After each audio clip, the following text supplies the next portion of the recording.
At 7:30, we got BYU, who's 2-0, traveling to East Carolina, who's 2-1. BYU favored by 6.5 points on ESPN2, and kind of a sneaky great matchup in the 7:30 window. We got Bear Bachmeier for the Cougars, has gone 24 of 38, thrown for 272 yards, 3 touchdowns, 0 interceptions.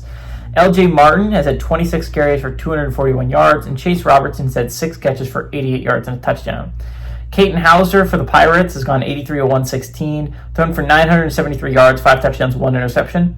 London Montgomery has had 30 carries for 108 yards and 2 touchdowns, and Anthony Smith has had 23 catches for 241 yards. East Carolina is 2-1 against BYU all time. Last 2 games have gone to East Carolina in 2017 and 2022. BYU is 0-1 when traveling to East Carolina. They are 1-1 in one-possession games, and under Sataki, they are 0-2 against the Pirates. Again, pretty good big game for both teams. Again, BYU has a pretty nice schedule until you hit November, right? November hits a hell stretch for BYU where they play the 3 big teams and then I think TCU. Very hard schedule for BYU. This is not an easy schedule, but up until that point, it is a very winnable schedule for BYU. It's a schedule that lets their freshman quarterback develop pretty nicely. If you were going to have to draw all 3, and you were a team like BYU, you would have liked to play them at the end of the year, which is how BYU works out. All that being said, you can't afford to take a loss out of conference if you're the Cougars, right? This is not a game that you can afford to lose if you're BYU. For East Carolina, there's a great chance to get back into that playoff picture, right? It looks like outside of UNLV, whoever wins the American is going to be the team going to the college football playoffs, right?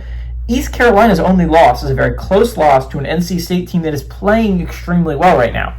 So if East Carolina is a team that can go get a Power 4 win, they're going to put themselves in the pot of teams that have Power 4 wins, which is really the pot we're likely going to be drawing from at the end of the year. One loss is not a death sentence at this point in the year if you can go pick up another Power 4 win, which East Carolina has the opportunity to go do. This is an extremely electric offense with Hauser. This is a team that went toe-to-toe with a really good NC State team and almost came back and tied that football game and sent it to overtime. They came up a yard short on 4th and 1 inside the NC State 10-yard line, right?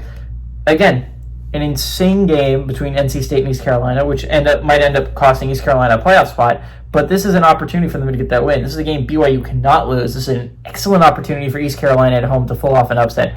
I think they honestly do it. I think East Carolina has a really underappreciated squad, and when we're talking about all the American threats, I think we all leave out East Carolina, which I don't think is quite fair to the Pirates. I think they have a really good team this year.